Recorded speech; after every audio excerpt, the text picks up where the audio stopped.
કેમ છો ભાઈબંધ? બધા મજામાં? જો અત્યારે આપણે આવી ગયા છીએ ગૌતમેશ્વર બાજુ પાઇપ ભરવા આવ્યા હતા.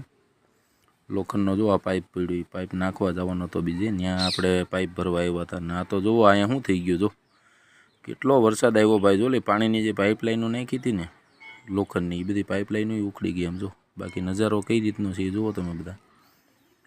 ઓલી આ પાઇપલાઈનું બધાને પાણી દેવા હાટું જતી હતી ને, એ બધી વરસાદ આવ્યું એમાં ભેખડું પડી, એમાં ઉખડી ગઈ બધી. જો બાકી અમારે જો ગૌતમેશ્વર બાજુનો નજારો છે. આ બાજુ આપણે હવે એવું લાગે ને તો કાલે કે પરમ દિવસના વ્લોગમાં આપણે જઈશું આ બાજુ આંટો મારવા.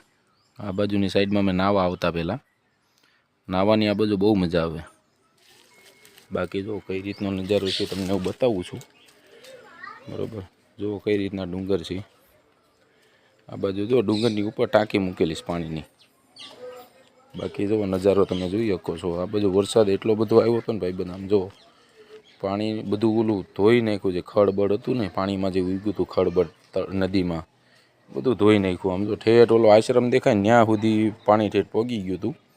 બાકી જો આ પાણા ઉપર ઓલા જો પડ્યા, પાણા ઉપર ઓલું ખડ પડ્યું. જો એ પ્રમાણે તમને અંદાજ આવશે કે ભાઈ કઈ રીતનો પ્રવાહ એ છે.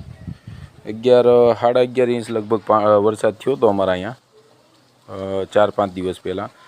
અત્યારે બધું પાણી વીવી ગયું છે નદીમાં, જે ડેમ ખોલ્યો નથી એટલા માટે. આવજો રોડ ઉપર મારા ટ્રેક્ટર સુધી તો લગભગ એ અંદાજ લગાવો ને કે ટ્રેક્ટર સુધી પાણી જતું હોય છે. એ દિવસે જે દિવસે અહીં વરસાદ થયો એ દિવસે આ ટ્રેક્ટરની ઉપર સુધી પાણી જતું હોય છે. એટલું બધું ઓલું થઈ ગયું હતું. બાકી જો કામાખ્યા માતાનું મંદિર અમારે શિહોરમાં આવેલું છે અને નવનાથને એ બધું આવેલું છે. એ બધા દર્શન હું તમને કરાવીશ. અત્યારે જો કામાખ્યા માતાનું મંદિર છે. હજુ આ બાજુની સાઈડમાં થોડુંક પાણી ભરેલું છે, ડેમ આવી ગઈ ને આગળ એટલા હાટું. બાકી જો આગળ બતાવો. આ જો આ પાઇપલાઇન દેખાય ને, જો આખી લાઈન નાખેલી હતી. આ જો કામાખ્યામાનું મંદિર છે. જો આ બાજુની સાઈડમાં જે પાઇપલાઇન છે ને એ રીતની જે ઓલી સાઈડમાં જે પાઇપલાઇન હતી ને એ બધી ઉખડી ગઈ, બરાબર. જો આ જે પાઇપલાઇન છે ને આ આખી ઉખડી ગઈ હતી આગળની સાઈડથી. આપણે હમણાં જોયું કે નહીં, બધું બધા ભૂંગળા બધા નોખા પડ્યા હતા.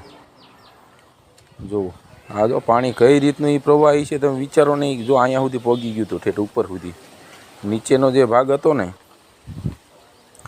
ત્યાં તો લગભગ આપણે પાણી સુધી ત્યાં સુધી પહોંચી ગયું હતું. બાકી તમને આગળ હું બતાવું છું કઈ રીતનું છે, બરાબર છે.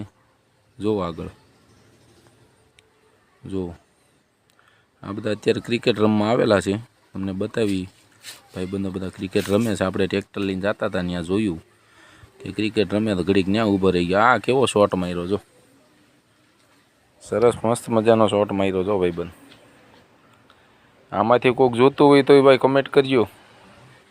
બાકી જો આપણે ફેરો ભરીને અત્યારે નીકળી ગયા છીએ, છેલ્લો ફેરો ભરીને, બરાબર. તોય મેં કીધું તમને આગળનું બતાવી દેવી. જો આ જો અમારા ભાભા સીતારામ. બાકી જો આ અત્યારે બધી જગ્યાએ જો ઓલી માટી નાખી, રસ્તો બધો ખરાબ થઈ ગયો હતો. બરાબર છે. માટી નાખીને બધું કમ્પ્લીટ કરી નાખ્યું છે. અત્યારે ઓલા છોકરા બોકરા બધા અહીંયા રમતા હોય સાઈડમાં, કારણ કે આ બધું કાદવ કીચડ બહુ થઈ જાય છે. વરસાદ એટલો આવ્યો, મેં તમને કીધું જ ખરા હમણાં. આ બધું કાદવ કીચડ થઈ ગયું હતું અહીંયા. આ બાપા સીતારામનું અમારે મંદિર છે, બરાબર. હા જો બધા ભાઈબંધો બધા બેઠા છે. અમારા ગામનો ચોરો છે આ ભાઈ, બરાબર. બાકી જુઓ આગળની સાઈડથી જમણી બાજુ વળો એટલે આપણું ઘર આવી જાય છે, બરાબર. જુઓ અત્યારે રાત થઈ ગઈ છે, ફેરા કરીને થાકી ગયા ને હવે જ આવી છે ઘર બાજુ ભાઈ. હાલો સીતારામ બીજી વાર મળ્યા. ફોલો કરજો, સબસ્ક્રાઈબ કરજો યુટ્યુબ.